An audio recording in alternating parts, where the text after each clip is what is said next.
to talk about the Ignition Distributor for the Nissan Frontier in pertaining to the Vg33e engine and also the supercharged version of that engine.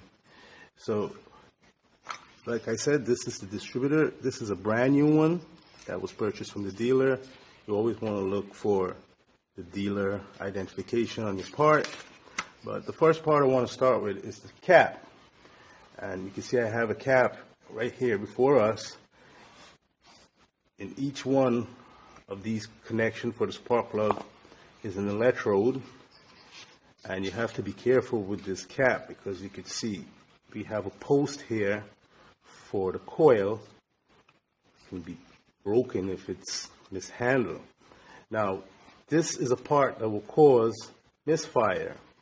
And you're going to get that misfire because we have a rotor that spins inside here like a clock.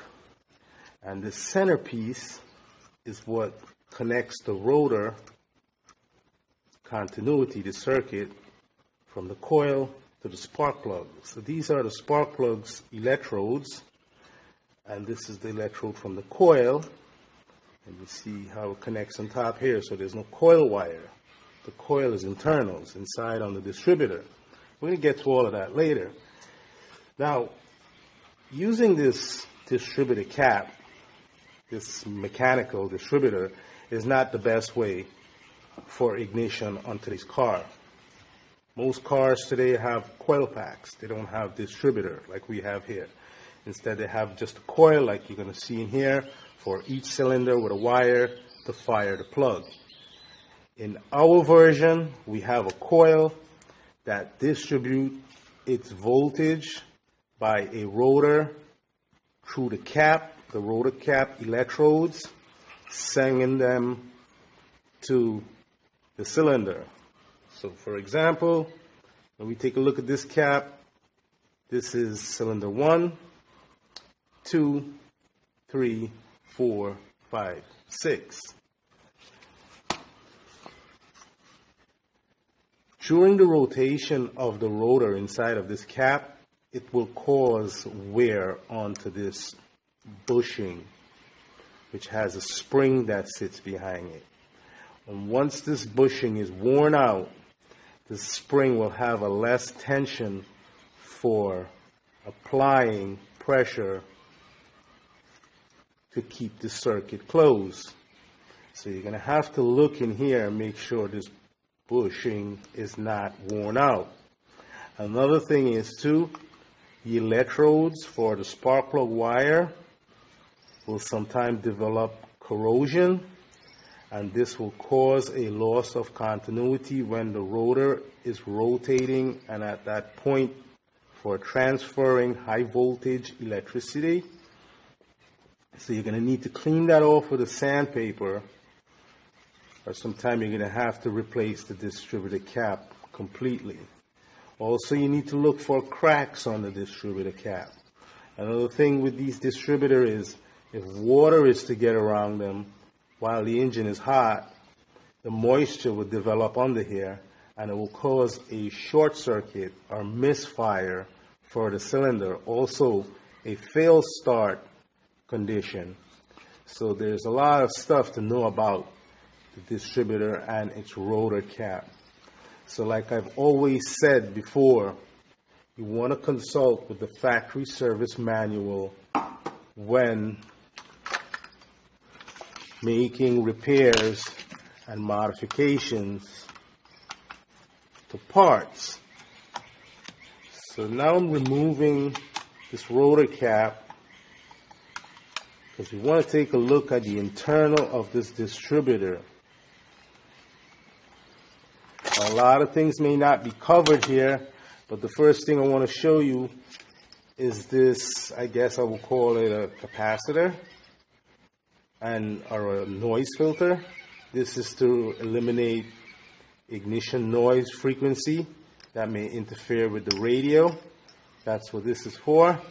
Now this is the rotor that I was telling you about before, and that button, that bushing in the middle here, will simply apply pressure to the center of the rotor, and you will see there's a connection that goes to the end, and that sends the electric out to the electrode as the rotor is spinning.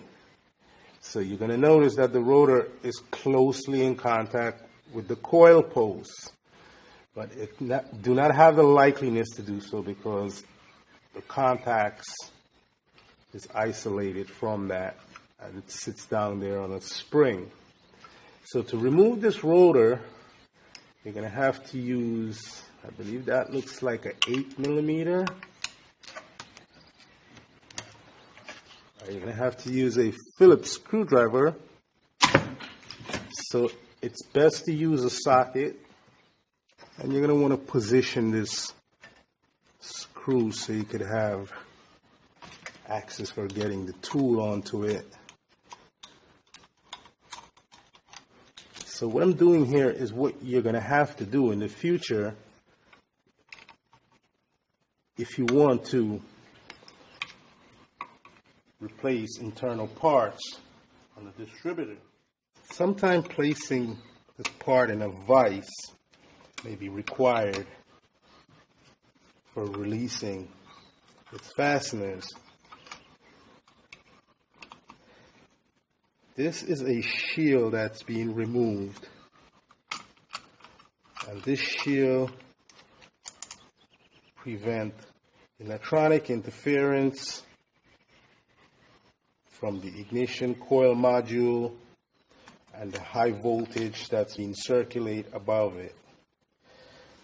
Now we can see this is the coil right here, and most of the time the coil will fail if the engine failed to start. The coil could also give a misfire, and most of the time when the coil is faulty and become defective, you will notice the iron around the coil will become corrosive. Now we could proceed and remove more parts on the internal of this distributor, but we must first identify with the timing wheel. And this is a timing wheel as if you would have a camshaft sensor. So this ignition coil module has a dual sensor in it, and that sensor is to record camshaft position and crankshaft position, because the ECU uses this time disk for data acquisition to control ignition timing at various angles of the crankshaft. It also tells the ECU what position the camshaft is in, so the fuel injector can be commanded by the mass airflow sensor or the oxygen sensor for duration of spraying fuel into the cylinder. You do not want to have any corrosion on this disc, and you do not want to have it contaminated. Now we're going to notice this disc is rotating under a head, and this is an optical sensor. It's a light sensor. It's not a magnetic sensor because it looks for a window in this disc. So when you look closer at it, you're going to see on the inside you have large slots, which is top dead center for the piston, and on the outside are 1 degree, which is 360 slots. That's camshaft timing. So when we look at this square slot on the timing disc, that will be top dead center for cylinder number 1, and that will most likely have to be under the optical sensor, and then the rotor can be placed on facing towards the radiator of the vehicle.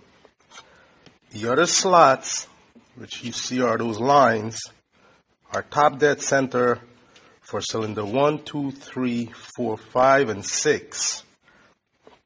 Now we do not have any significant slot on the cam sensor, only individual degree for a 360-degree rotation on the camshaft.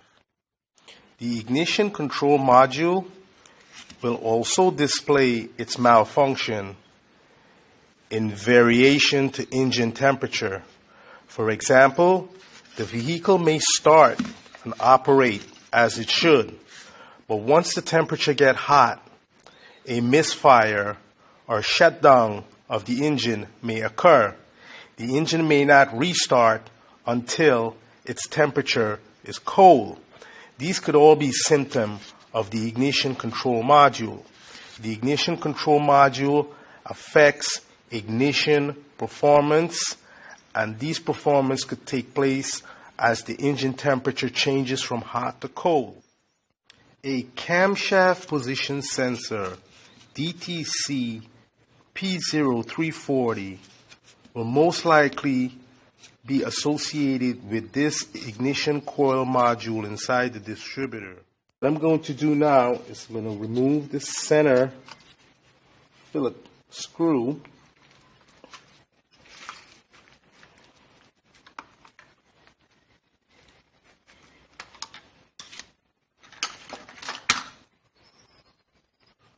Removal of the center screw is going to require holding of this gear that right against the camshaft. So doing this service with the distributor inside the engine is ideal and is preferred, because you will not be able to have to place this distributor in a vise. So the vehicle, placing it in the vehicle is just going to hold it in position. So instead of me going and take this apart, because this is a new device, once you get this screw out of here, this is going to come off, and then that disc is going to slide out. You're going to disconnect your wires. Obviously, you're going to remember how to replace them. Now you have two Phillips screws. You could also use flathead screwdrivers for removing the ignition coil module and its optical sensor. Once you get that out of the way, then you could remove the coil. But understand, you don't have to remove the ignition coil module and its optical sensor to remove the coil, but you have to remove this disc, which will require removal of the shaft center Phillips screw.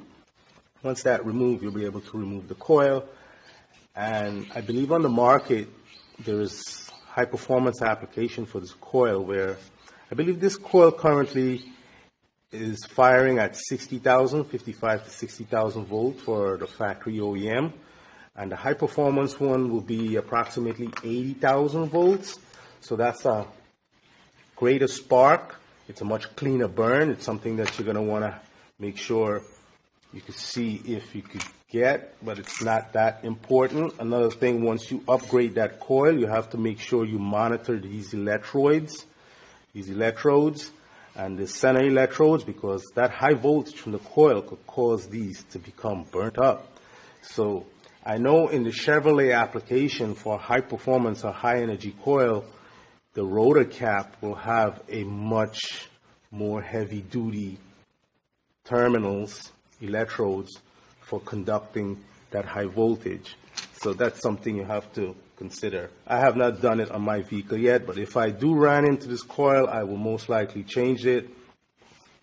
So here is what this ignition coil module look like. So on the back here, you're going to want to put some silica when you're going to bolt it down to the metal surface. And in there, that's the optical sensor. So this is the original one. You can see it says here RSB56A, that's over here, and up here say 2729. Then this is an aftermarket one I tried to replace with this one, and the aftermarket one, this one didn't really help me. You can see it's still new and compare to this original one. And eventually I had to buy a whole distributor and sit it into the vehicle, and that's working right now. But this aftermarket one says RSB 56 And that's about it. So the ignition distributor is what distributes high voltage to the spark plug. We know the crankshaft is rotating and it has to rotate twice to rotate the camshaft once, which moves the distributor rotor 1 point under the rotor cap for perfect cylinder ignition timing. So that will be engineered on the gear. Here you can see we have the gears, and it'll be able to ratio this rotating of the distributor equal with the crankshaft, so the coils could fire the cylinder.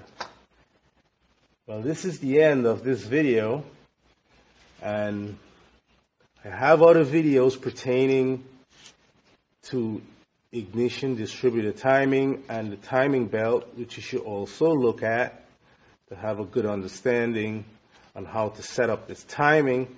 So like when we put this back together and we have to drop this distributor in, we're going to have this coil on, you're going to have everything assembled. You want to make sure this rotor is pointing to cylinder 1. So we have to place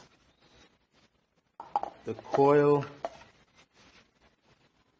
the cap onto the rotor, see where cylinder 1 is, so we can see cylinder 1 is here. So now I'm going to remove the cap, I'm going to rotate the coil to cylinder 1. Now we want to drop this distributor in like this. So most of the time, all the time, when you're going to be dropping the distributor into the engine, the rotor is going to be facing you, or you're going to be facing the rotor. And this rotor is going to have a close alignment with the ignition control module plug. Very important. You don't really need to move it around to get a perfect timing, because once the engine fires, the computer is going to find the timing that it's need and make the necessary adjustment. But you must follow the initial timing for the distributor in relation to the crankshaft. Okay, so that will be it. This part is essential for spark. So if your vehicle, if the engine is not starting, 3 things we have to check for. The first thing will be spark. The second thing is air. Well, we know that's all around us. And obviously, if the engine is cranking, it's going to get air. And the third thing is fuel.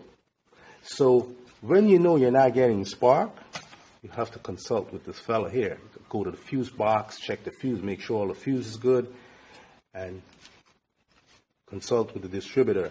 Most of the time, mechanics will start poking their test light in here and start testing wires and telling you that the car has a short. That's not the case. It never is the case. Most of the time, when you bring a vehicle in on a no-start issue, the problem is either the coil, ignition control module, faulty rotor, rotor cap, wire, fouled spark plugs. It's maintenance things that you need to replace to get your vehicle going again. But a lot of mechanics will insist that a wire is burned in the harness and we have to find the wire. So they're going to gut the whole engine compartment, strip all the wire down, and that is not necessary. So another way you're going to know that is not necessary is when the ECU give you a DTC code, because the DTC code is telling you that a specific part or electronic device in the circuit is malfunctioning or is not responding. Careful inspection of the distributor gear must be taken into relation with the camshaft gear, making sure there is no excessive wear and tear. So this is a service you're going to have to perform at approximately every 100,000 miles of the vehicle has endured, and that will mean replacing the rotor cap, spark plug wire, spark plug, the rotor. The best case scenario is to just replace the complete distributor. because after 100,000 miles, the internal parts, like the ignition coil module, will fail, the coil will develop rust, and that disc will also develop rust. So be prepared at every 100,000 miles to replace your distributor with a genuine Nissan part, which will most likely accompany a rotor and a cap like we have seen in this application. So you only need to purchase the wires and the spark plug. At the same time, it is highly recommended that you replace the oxygen sensor in the manifold. That will be the left and right manifold. What you need to know about this crankshaft position sensor is that it's not mainly used for ignition distribution. It is used for monitoring vibration at the crankshaft flex plate to detect misfire at various cylinders. The crankshaft position sensor for detecting misfire is different than the crankshaft position sensor that's inside the ignition control module. Now, when you will get a code which is, I believe, 340 for a crankshaft position sensor, that code is for this sensor. Now, you must test this sensor to verify that it has approximately 640 ohms.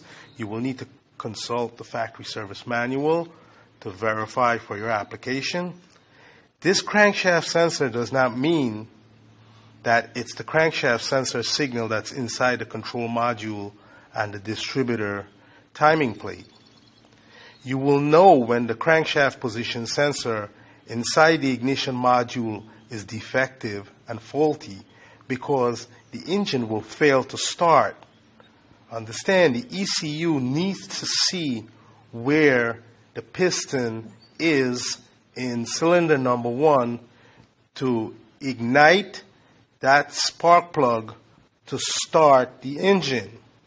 So if the crankshaft position signal that's referenced inside the module against the angle degree plate on the distributor shaft is not recorded, then the engine will not start.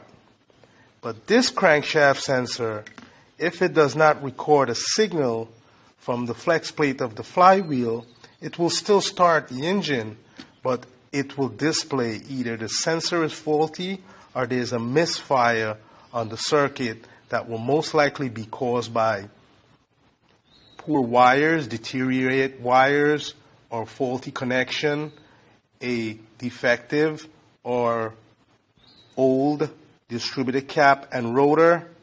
So this is the reason why we will have 2 crankshaft position sensor, because this crankshaft position sensor inside the module cannot monitor faults on the distributor cap, rotor, its wire, and the spark plug. Instead, the crankshaft position sensor at the flex plate flywheel will be able to do so, because any misfire that's caused by the spark plug, the wire, the distributor cap, the rotor will be detected in a vibration at the crankshaft, which this sensor will be able to detect and display a DTC code to the technician. Another part that is most likely to cause a misfire are the spark plug wires and a connection inside of the rotor cap. You want to make sure you place some form of lubricant to prevent corrosion. Also, the connection where the spark plug boot meets the spark plug must be tight and fitted. A ohms test can also be performed on the wire to verify that they have the required resistance for transferring high voltage. Now this is the end of our video, and I hope it helped you to understand the ignition timing. So when the engine is running, this is what's going on. And this is just spinning. The higher the RPM, the higher it's spinning, and it's just sending voltage to all these on top here. And that's just going to the cylinder to fire the cylinder, send the piston back down. As the other one go up, sends that one down, sends back up the other one. So it's osmosis. It's just keep repeating, and it's non-stop. That's the end.